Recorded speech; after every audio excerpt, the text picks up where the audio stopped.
everybody, welcome back to another video, and today we are finally talking about Spider-Man No Way Home. Man, I'm super excited to talk about this because it was awesome.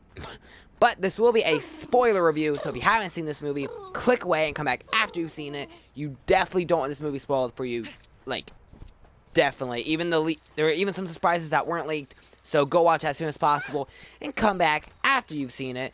I'll give you 3 more seconds to click away. Now let's dive into some spoilers. So there was a lot to talk about in this movie, so I might forget about a lot of it. I mean, it was like a 2.5-hour movie, but unlike Eternals, it didn't make me want to check my watch every once in a while because it was just that good. But let's try our best to start off with the beginning because it picks up right where the Far From Home's end credit scene left us. Because it even starts with the title sequence, the whole Sony Marvel Studios. You hear the background of that with Mysterio revealing Peter Parker's identity to the world, as well as framing him for his murder. Which I thought they handled this pretty nicely. This was a scene they revealed before the movie released, and it was still really cool. And they get into all this legal trouble, and they have to do a whole bunch of stuff. Him, Aunt May, MJ, and Happy and Ned are all taken into custody. But luckily, they do get help because they're able to hire a lawyer. And who is that lawyer? Matt Murdock, a.k.a. Daredevil. And he's played by, I think, what's his name? Charlie Cox? I think that's his name. The same actor who played him in the Netflix Daredevil series. Now, this was actually rumored for a while now, but I was still like 50-50 on it. I was like, I mean, maybe, but because it would make sense, but it also feel like very convoluted if they try to bring him into this movie. But they did it. It was awesome, and it didn't feel convoluted at all. It felt natural. It felt like it belonged there, and that was pretty awesome to see him. And I guess they're bringing in at least the Daredevil cast, if not the whole Defenders cast from Netflix, because spoiler alert for Hawkeye episode 5 if you haven't seen it yet, but they also brought in Kingpin from that Daredevil show in the last episode, which was really epic. So I guess they really are bringing in these characters. Whether or not they're playing the same as the Netflix shows or different, I don't know, but it's the same actors, and it's just super awesome. I mean, that's cool. But that's not even where all the excitement begins, because of what happens later on in the film. So, but first to start off, so Peter, there's some fun, nice scenes with him, MJ and Ned, and Aunt May. They find this safer place to live. I think it's like Happy's apartment or whatever, and they go on. He goes on to talk to Doctor Strange, which it's snowy in there, and we find out that the reason why is because one of the portals that goes to some snowy place, I forget where they said, was open, or something like that. So he's talking to him, he's like, hey, can you make everyone forget I was Spider-Man, because Mysterio really messed up my life, as well as all my loved ones' lives. And he's like, sure, we can, but they keep changing the spell and altering it, and that messes stuff up. Luckily, Doctor Strange is able to contain it, so no harm done, or is it? But he does explain to Peter that he could just talk to the MIT people in the first place, so Peter goes and does that, and he tries to talk to this one person, but then, out of the ground, or kind of, I guess, from under the bridge, Doc Ock appears. And not just any Doc Ock, you saw him in the trailers, Doc Ock, played by Alfred Molina, from Spider-Man 2, which from the year 2000, what was it, 2004, I want to say. That was pretty cool. I mean, we already knew he was going to be in the movie, but his character in this movie was great. And I was wondering, like, how are they going to do this? Because not only did he turn good, but he also died. But they did explain that the way he was brought back is he was brought back a couple minutes before that happened. So he was still evil. The arms were still in control of him, and he didn't die yet. And that's how he ended up here, but they both don't know yet, so we get this awesome fight scene on this bridge, which they practically showed us all of it, because every TV spot and every trailer, I feel like, shows us that bridge fight scene. But it was a really cool fight scene, especially seeing it all together. He's able to get his nanotech, because he's wearing the Iron Spider suit at the time, onto Doc Ock's arms, and and he's able to contain his arms that way. And also when Doc Ock appeared, the audience just clapped, and it was awesome to see. And then, but then after he finally catches Doc Ock, and he thinks, all right, we're all good here, everything's fine, a bomb appears on the ground, it explodes, and out of the skies comes Green Goblin on his glider, played by Willem Dafoe from Spider-Man 2002. And this is another scene where everybody in the theater just clapped and cheered because it was Green Goblin. He's awesome, especially in this movie. He can be terrifying in this movie, which she was terrifying in the 2002 movie too. So you know it makes sense because Willem Dafoe is like the perfect Green Goblin. But before we get to see them fight, a portal comes in and takes him and Doc Ock back to Strange's dungeon. And this is when Doctor Strange explains to him that that spell that they messed up broke through the multiverse, and it brought everyone who knew that Peter Parker was Spider-Man into their world. So there's multiple other people they have to go get. He gives them like this cool web shooter where if he shoots the web at them, it will put them in these cells. So he goes out multiverse hunting after getting MJ and Ned to help him, and he locates one of them. So he goes out, but his suit was had green paint thrown on it earlier by people who believe Mysterio is right, because that's a huge conflict. Some people think Spider-Man is right, some people think Doc Ock's right, or not Doc Ock, Mysterio's right. So he has to turn his suit inside out, giving us the black and gold suit that we've seen in the trailers, which honestly I feel like that was a really lame excuse to try to sell another toy, but you know, whatever works, I guess. I mean, it still didn't look bad, so I guess that's a good thing. But he goes out and he finds another villain, that being Electro, played by Jamie Foxx, but he's no longer blue, and I guess it's because of the universe he's in, not because of the arc reactor like we thought, but that's okay. He's able to catch him with some help from Sandman, played by, I think, what's his name, Thomas Hayden Church, I think? I believe that was him, right? Because he was Sandman from Spider-Man 3, and this Electro was from The Amazing Spider-Man 2, which it was cool to see them back. So he gets them both. He gets Electro, puts him in his cell. Sandman thinks that he killed him. He tries to attack Spider-Man. He sends him back into his cell as well. And they also revealed to us that Doctor Strange already captured the Lizard from The Amazing Spider-Man. But he gets a call from Aunt May saying that one of the other guys that he's looking for is at Feast. And that guy is Norman Osborn. But it seems like he was able to fight off the Goblin, at least for a short amount of time. So he's able to bring him back to the dungeon without fighting, even though Doctor Strange puts him in a cell anyway. But that was cool. And Norman offers his help and says, you know, I'm a bit of a scientist myself, which everyone clapped when he said that because that's the exact same line he said in the original Spider-Man. So they try to figure out a way. Doctor Strange is about to put them. He wants to put them back in their dimension where they'll eventually die, but Spider-Man wants to help him. So we get this awesome fight scene between Doctor Strange and Spider-Man, and I thought it was pretty awesome. It was cool to see, just like the Doctor Strange movie. The visuals were awesome. And he's able to get Doctor Strange trapped in the mirror dimension. But something I have to talk about is in the trailer we do see him hit Peter Parker into astral form, but somehow he's still able to control his regular body because while Doctor Strange is trying to take the box away from him, he keeps moving his hands. Doctor Strange can't, and he's able to swim his way back to his body. And that was cool to see as well, because I guess it doesn't work as easily on him as it does other people. Anyway, he traps in the mirror dimension. He tries to help these people. He creates cures for some of them, including the first being Doc Ock. He helps Doc Ock. Doc Ock is back in control of his mind again, so the arm's no longer in control.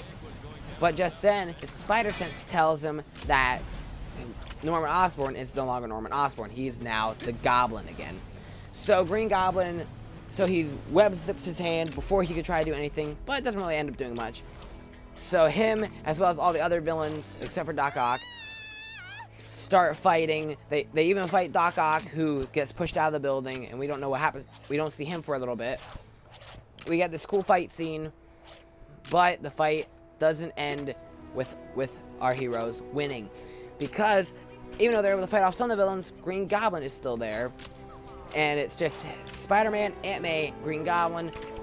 Even though they thought they had the cure made for Goblin, they injected him with it, but it didn't work, and Goblin uses his glider and severely injures Aunt May. He eventually flies away, and Aunt May explains to Peter that with great power comes great responsibility, which was awesome because we've never heard that in the Tom Holland Spider-Man movies yet. So it's about time we got it. I mean, third movie in already, but you know, I guess it works, right? So, yeah, I guess that works. But this lesson, she won't get time to explain this lesson any further because she sadly dies. Which I both saw coming, but also didn't see coming, because I knew not everyone was going to survive this movie. Because, well, it's a multiversal event. How is everybody going to survive this movie? Normally, when they do event movies like this, not everyone survives. And my guesses were Aunt May or Happy Hogan. And because they just killed Aunt May in the 2018 Spider-Man game for PlayStation, it was only a matter of time before they did an MCU. And they sadly did, and I don't like it, but I mean, I guess I can't change it, so, you know, I guess we just have to deal with it like Peter. So he goes off grieving, and MJ and Ned, who now has Dr. Strange's sling ring, try to find him. So he keeps opening up portals to try to find him, and but then one portal opens, and it's Spider-Man, but it's not the Spider-Man they know. The Spider-Man walks out of the portal, and he's wearing the amazing Spider-Man 2 suit. The theater actually, when this happened, was actually surprisingly quiet. Like, no one talked, no one cheered, no one clapped. But when the mask came off, and it was Andrew Garfield, whole theater, loud as it's been for now, just exploded, erupted. It was super loud. Everyone cheered and clapped and constantly yelling, "Oh my gosh!" And that was kind of awesome. I mean, seeing Andrew Garfield again, even though he may not be the best Spider-Man, I still didn't hate him as Spider-Man, and I thought it was awesome. Like, I just my mind was blown. But we knew that then we were gonna end at Andrew Garfield. At least we were hoping, because if they did, that'd be kind of rude. So he's trying again. Well, after Andrew Garfield, Spider-Man, proves that he is Spider-Man, Ned tries again. He tries using the sling ring. No? And he says, "Find Peter Parker." And they found Peter Parker. But not their Peter Parker. Out through the portal comes Tobey Maguire as Spider-Man. And then the theater, even louder this time, erupts. And it was just insane, and it was awesome. It was mind-blowing, except he wasn't in his suit. He was dressed as a cool youth pastor, as Andrew Garfield put it, which was hilarious. And I think, first of all, I love Tobey Maguire's Andrew Garfield. His movies were awesome, especially the first two. Andrew Garfield, I enjoyed his movies. I didn't hate them. Are they the best? No. Is he the best Spider-Man? Not really. But I don't mind him as Spider-Man. He is definitely funny. I love it. I love how much he quips in both his movies and in this movie. And like him and Tobey, and when they eventually later meet up with Tom Holland, those three, their banter is just like the greatest. Like, their banter was always awesome. Like, everything they said, it was just great, and it was awesome. I loved it. But yeah, they go off and they find Tom Holland's Spider-Man, finally, who is grieving. Tobey Maguire's Spider-Man explains that they both know how he's feeling, because he lost his Uncle Ben, and Andrew Garfield lost his love, Gwen Stacy, who he explains was his MJ. And he says that before Aunt May died, she told him with great power, and Tobey Maguire finishes with great responsibility, and they explain that Uncle Ben told both of them that, the same thing. the night before they died. But still no mention of Tom Holland's Uncle Ben, which I don't understand, but, you know, we'll see. I mean, I guess they kind of mentioned it in What If, but that's also, you know, not in this universe, so whatever. So yeah, we got some awesome scenes of those three plus Ned and MJ together. They're trying to create these cures, and it's awesome. I mean, all their banter, like, they joke around about how Tobey Maguire webs come out of him and not a web shooter. They joke around about how all three of them are named Peter. They explain a little bit about themselves. Ned asked, because he's curious if there's other Neds in the world, he asked Tobey Maguire, hey, did you have a best friend? And he goes, yeah. And then he explains, I did. What do you mean you did? I had a best friend, but, you know, he died after trying to kill me. And then we get this funny exchange with him and Tom Holland's Peter where he goes, don't worry, I won't turn evil and try to kill you. Which is kind of funny and not funny at the same time, because in the comic books, if I'm remembering correctly, he turns into Hobgoblin, who is a villain, who tries to kill Peter, so, you know, we'll see, Ned. We'll see if you're telling the truth or not. But that was awesome. They get these cures together, they go to the Statue of Liberty to draw them out, and Spider-Man live broadcast for a little bit to the world, because everyone knows who he is now, saying that he's going to need some good luck.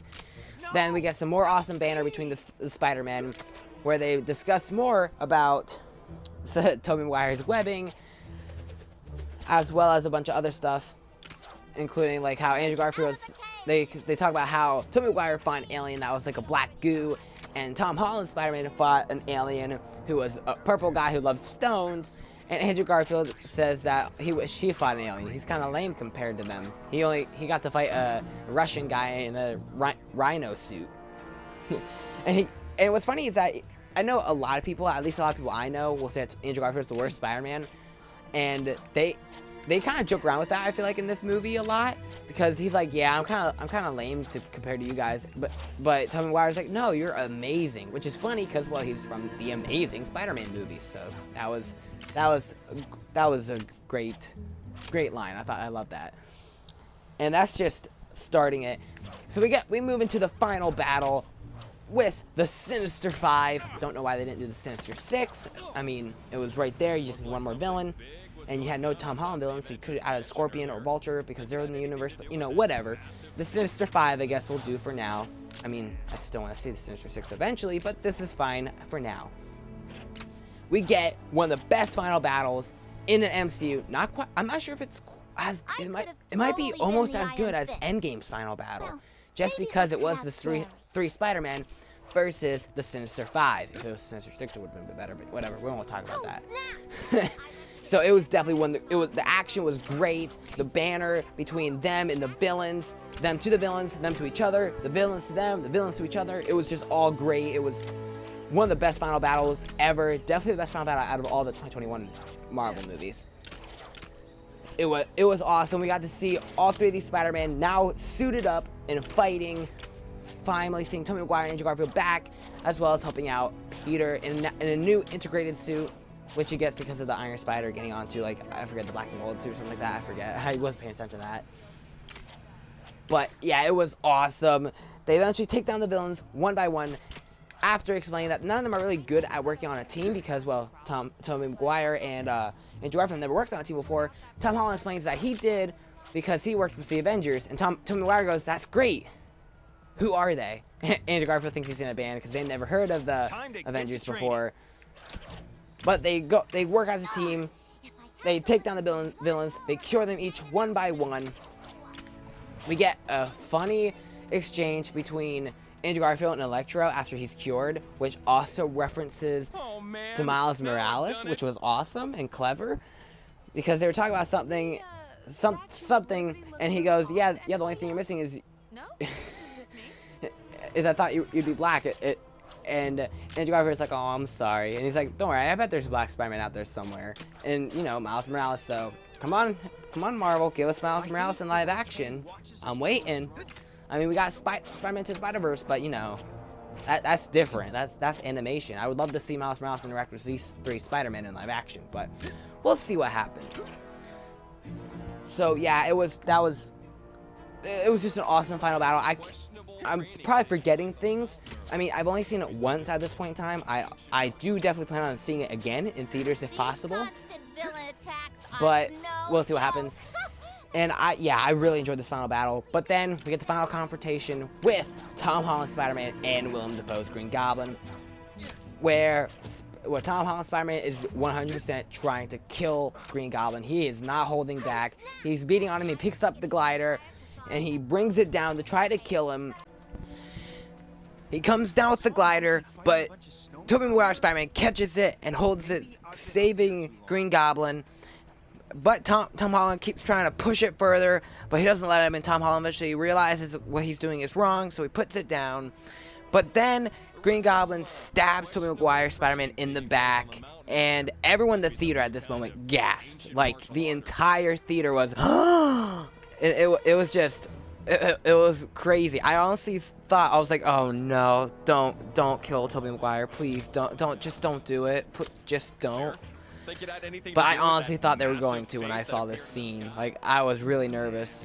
But then Tom Holland injects the cure into Norman, turning him back to normal, and we find out that Tobey Maguire's Spider-Man is okay, and he even says it's okay, I've been stabbed before, which... he's not wrong. He has been stabbed before. But before we continue on with the rest of the movie, I have to point out another scene that happened in the final battle because it was incredible. So in the final battle, MJ and Ned eventually end up there, but MJ gets knocked off the Statue of Liberty and she starts falling to her doom. Tom Holland Spider-Man jumps off over her, reaches to grab her, but right before he's able to take her hand, Goblin comes and swoops him away, leaving MJ falling to her doom. But then Andrew Garfield's Spider-Man jumps off, reaches down, instead of webbing her like he did Gwen Stacy, he flies right after her, catches her in his arms, and then falls safely to the ground. And he asked, "Are you okay?" MJ says, "Yeah." So Andrew Garfield shows us the emotion on his face and how conflicted he is, like how sad he is, and MJ's like, "Are you okay?" And he shakes his head yes. And this scene I thought was amazing. And I'm not gonna lie, this scene may or may not have made me tear up a bit, because if you remember in The Amazing Spider-Man 2, that's how Gwen Stacy died. Gwen Stacy fell to her death. He webbed her.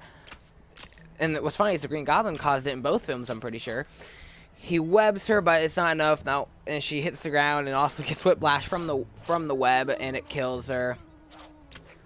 But now he gets to redeem himself by saving MJ in the same way and correcting the mistake he made when saving Gwen, and it was just awesome. And during this scene, the entire theater, like, this was one of the scenes I got the most reaction out of them, because they were like, oh, when MJ fell, and everyone gasped when Green Goblin knocked Tom Holland and Spider-Man away, and then when Andrew Garfield jumped over the cliff, everyone started cheering and clapping, and it didn't stop until after Andrew Garfield nodded his head saying that he was okay too, and that's when the applause finally stopped. Because that scene, I thought that scene was just amazing. I kind of wish they didn't somewhat show it to us in the trailer, because in the trailer they did show Tom Holland reaching to grab her. And a lot of people, including myself, were like, if Andrew Garfield is in this movie, it would be kind of awesome if he's the one who ends up saving MJ instead of Tom Holland. And we end up being right. I feel like if it wasn't in the trailer, we wouldn't have guessed that, and it would have had a bigger impact. But even though we kind of knew it, it still had a huge impact, and it was still incredibly emotional. And yeah, rewatching and all that stuff, it just makes me tear up. I'm not gonna lie, it seems just so awesome, and I love it. It's probably my favorite scene in the movie. Maybe that could end up changing, but as of right now, I think that might be my favorite. Now back to the finale. Doctor Strange says that they're coming through and he can't stop them. Tom Holland suggests, what if they finish the spell? Doctor Strange says that would work. So he says goodbye to Toby and Andrew. They all have a group hug, and them and their villains disappear back to their dimension, and we have no idea how this affects their dimensions because it never shows us. But it implies that they turn good and they survive, which really changes a lot of things. Like, for example, Harry Osborn, if Norma doesn't turn evil and die, that means Harry Osborn's arc throughout all 3 Raimi films is completely undone. And I feel like that just really changes a lot of things. I'm curious on how that works, but it's okay, whatever. So whatever. And yeah, so he also says goodbye to MJ and Ned. He explains what's going to happen, and MJ says that he better tell her what happens after the spell, and he promises that he will. And she tells him that even if you don't, I'm probably gonna figure it out anyway. So that was funny because she did figure it out in Far From Home.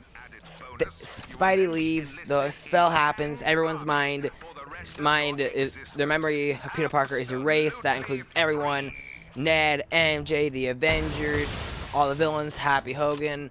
This also technically includes the Vulture, so we'll see what happens. They might keep him, see what happens with him.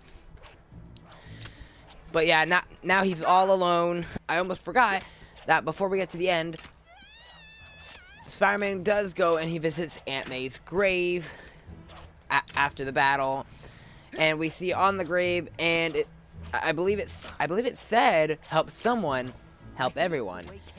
And in the video games, it was also on her grave, because that's what she said all the time in the Marvel Spider-Man video game. So that was a cool reference there. But I also feel like it was kind of a missed opportunity. They should have showed, I personally feel like they should have showed Uncle Ben's grave right next to Aunt May's grave, and have on his grave say, "With great power comes great responsibility." So I feel like that was kind of a missed opportunity, but whatever, it's okay, I guess. He gets himself a new apartment, which I hope the landlord is the same landlord from the same Raimi films, because that'd be hilarious. But yeah, everyone forgets who he is. He's all alone. He goes to this coffee shop where MJ works. He has notes right now. He's going to explain to her what happened. He walks in, Ned and MJ are in there, but he sees the band-aid on her head from the cut that she got during that battle, and decides that it's a better idea not to tell her, so he just takes a coffee and he leaves. And then we get this really cool scene where we see a sewing machine in a red and blue suit, like fabrics, laying on the table. Then we see him hop out the window in this comic accurate suit, which looked pretty decent. I want to get a better look at it, because I feel like we didn't get the best look at it in the movie. But I mean, by the time Spider-Man 4 comes out, we'll probably have a better look at it. He jumps out, we see him swing across, it was awesome. And then the movie ends, and that's it, the end. It's both an ending and a beginning, because even though it's the ending of this trilogy, it's very much feels like it's the end of a storyline. It also feels like a brand new beginning, which is kind of what it is. It's the end of one trilogy, but just the beginning of another trilogy, because they did say we're getting Spider-Man 4, definitely, and they also want to make Spider-Man 5 and 6, which I'm excited for. I can't wait.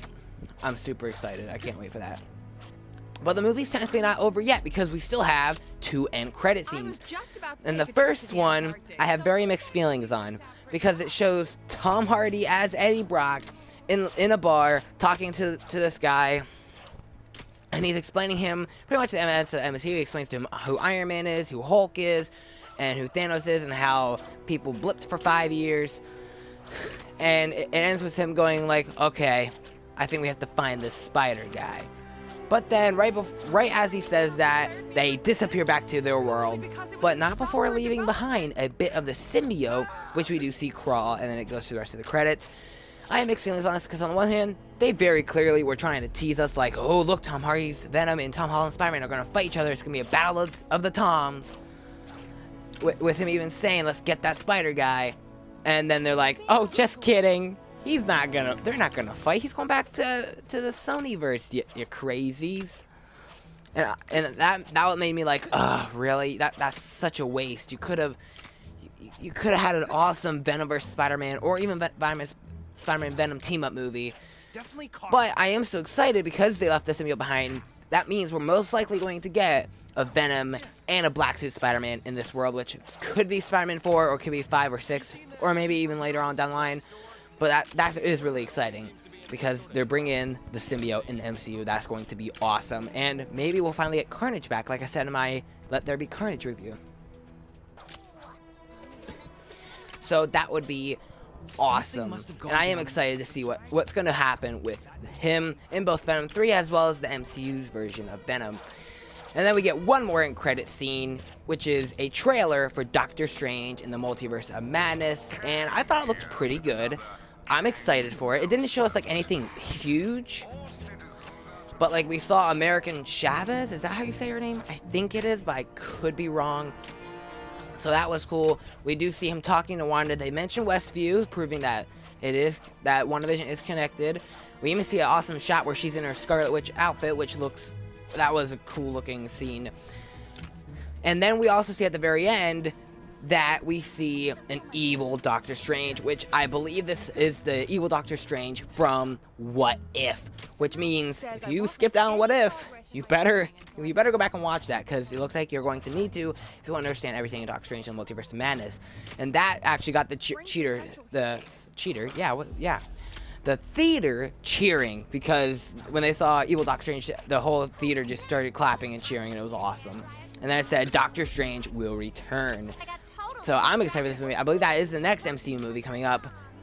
But I'm honestly very curious to see how Michael Keaton's Vulture is in Morbius still, because I feel like this didn't really explain it. Because it didn't mention anything about Morbius or Vulture, but we'll see what happens. So yeah, I'm excited. This movie I thought was awesome. I loved it. It was amazing. Almost everything about this movie. I mean, I don't know what else to say about this movie, but it was incredible. It was amazing. It was spectacular. It was an ultimate Spider-Man movie. But yeah, what did you guys think of this movie? Did you love it? Did you hate it? Did you think it was okay? Were you still shocked to see Tobey and Andrew even though all the leaks came out? Or were you like, yeah, I believe those leaks? Did you think that was awesome that they showed up, or were you like, nah, that was just fan service to get the movie better, let the movie do better numbers? What did you think? I want to know what you guys think. What was your favorite scene? Who's your favorite Spider-Man? Is it Tom Holland, Tobey Maguire, or Andrew Garfield? I actually have heard both people say all three, so I'm curious what you guys think. Who is your favorite? And yeah, thank you so much for watching. If you like this video, please hit like. If you want to see more videos like this, I reviewed Venom, Let There Be Carnage, Black Widow, Eternal, Shang-Chi, and hopefully more to come. Like, I'm hoping to review Doctor Strange and the Multiverse of Madness when that comes out. So if you want to see that, please consider hitting the subscribe button and hit the notification bell so you know when I post and go live. And hope to see you guys in the next video. Bye.